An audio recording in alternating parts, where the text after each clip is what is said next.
Did you guys see, speaking of Israeli assets and Jewish assets, did you guys see that Erika Kirk thing that came up from this old EMP video she did? Oh my God. So Erika Kirk and the former CIA director did like this video together years ago when Erika Kirk was working for her mom's company that worked with the Department of Defense and the Department of Homeland Security. And they made this thing about EMP, like she was part of the military industrial complex.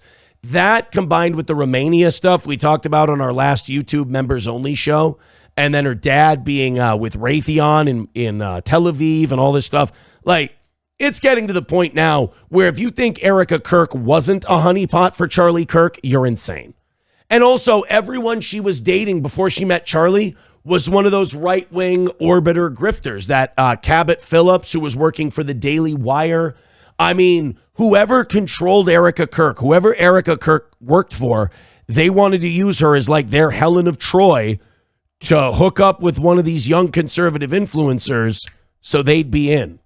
And boy, does it make sense that when Charlie broke ranks, not only was he dead, but his wife was happy. She's taking everything over. She's raking in cash. She's got pyro like Goldberg. She's hanging out with Nicki Minaj. It's hard to believe this wasn't the plan the whole time. She is, Erika Kirk is to quote Training Day, a low-down, ruthless vato, eh? Let's find that for you here so you don't think I'm just blowing smoke up your ass. This is Erika Kirk and former CIA Director James Woolsey. This was for EMP protection tech. We have 5 major threats that make our grid extremely vulnerable that we've presented to congressional officials. 1 being cyber, 2 being hackers, 3 being physical threats, 4th one is solar EMP, and the 5th one is man-made EMP. So the concern that we have is that we put out this critical information. By the way, doesn't she just seem like a just nice, decent, stay-at-home Christian mom who, oh, gee golly, oh gosh, I was kind of thrust into all this? She was more experienced in all this stuff than Charlie was when they got together. And when we go... Charlie was genuine. That's the difference. Charlie genuinely thought he could make a difference, talking to college kids, listening to their concerns, having debates. He really thought that he was a guy who could enact change. But he took money from despicable people so that fueled his rise. Like all of these, by the way, every right-wing guy you listen to with a giant audience got backed by a billionaire to push their agenda somewhere down the road.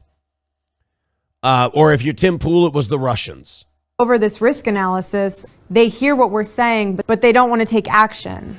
Well, there are 18 critical infrastructures in the United States: food, water.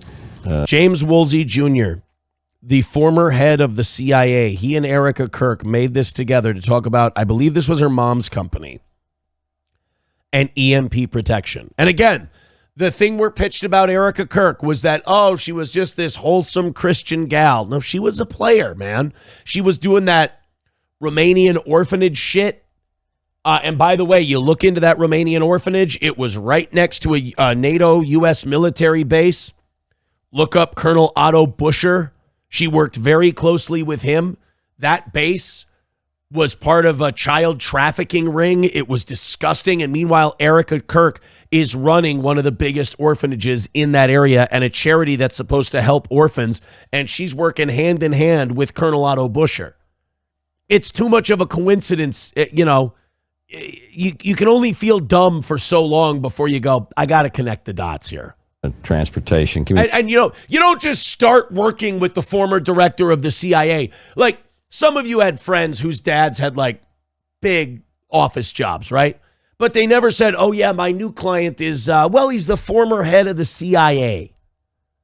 You don't get that way working at 3M, I assure you. They don't go there for milkshakes, I assure you. Communications, etc. All 17 of the others depend on electricity. If our grid goes down, you can't cook, you're not going to heat anything. This looks like a Command and Conquer Red Alert 2 mission update. You can't talk on your phone, you can't take money out of a bank, and we turn into total chaos. Is that Judge Janine, by the way? She's another one. Like, if you just look at the way these people talk, you can tell who's genuine and who's bought and paid for by the way they talk. Judge Janine's bought and paid for. She's scaring the shit out of you because someone told her to scare the shit out of you. Bill Ackman is the guy who pays people to scare the shit out of you. You can tell that the credit card thing worries him like crazy because he directly came down from his throne to scare the shit out of you. But usually what they do is they pay people to scare the shit out of you, like Erika Kirk. This happens, the system stops. If a transformer is taken down, we have to order it from Germany or China. It's going to take a year. Up till recently, there were no comprehensive protective solutions available. We know what the solutions are. They're not expensive. They're not difficult to employ.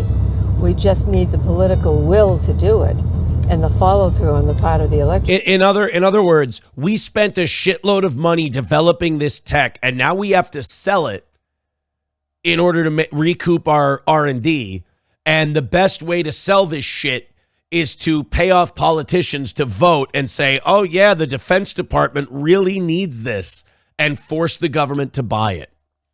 I mean, we got a huge military budget. Let's crack that egg open and see if we can grab some money out of it. I mean, that's the weapons industry. That's the military industrial complex. Spend an irresponsible fuckload of money developing some shit that we probably don't need, and then force it down the government's throat. They write a blank check, and our taxpayer dollars continue to go towards shit we don't need. And our budget gets bigger and bigger. Utilities to get it done. The White House is protected from an EMP. The Congress and the CIA and the NSA, all of the areas that need to function in the government are protected. So why can't we be protected? Around some of these facilities, you don't have much more than a chain link fence to keep people out. Now that seems absurd to me. I think it is absurd when we now know that. Do you think that maybe it's because we don't have near as many threats as you guys claim we do, and that maybe we're the big global globe-trotting terrorist that's attacking and fucking with people who can't get over here? If there was this big bad boogeyman who wanted us all dead, they would have attacked the power grid by now. These people defeat their own argument. They go, look, there's only chain link fence protecting this power grid. Well, it seems to be enough. It's keeping people out. So we must not have that much of a threat. Oh, but we got to keep bombing and attacking people and buying weapons so that they stay not a threat. It's fucking insane. Attack on as few as 9 grid substations could bring down all 3 major interconnections for the United States grid. And if a frog had wings, he wouldn't bump his ass when he hopped. It's I'm worried that you guys spend more time thinking up terrorist attacks on this country than actual terrorists do. And there's part of me that believes that if you ain't selling enough product one quarter, you might actually do something like this yourself and frame someone else for it, just so you can make money. If the power goes out, you get the generator, and if that goes out, you get another one. There's never been a plan for what happens after that. The director of the National Security Agency, Admiral Rogers, came out and said it's not a matter of if, it's a matter of when. Yeah, we don't want the smoking gun to be a mushroom cloud. I remember all of this shit, dude. I lived through the post 9/11 era. All right? God damn, man. It's, I don't know. She's hawking EMP. He's dead. She's lighting pyro off everywhere. Coltrane with $1 says, I really hope this becomes a reality. Well, let's see.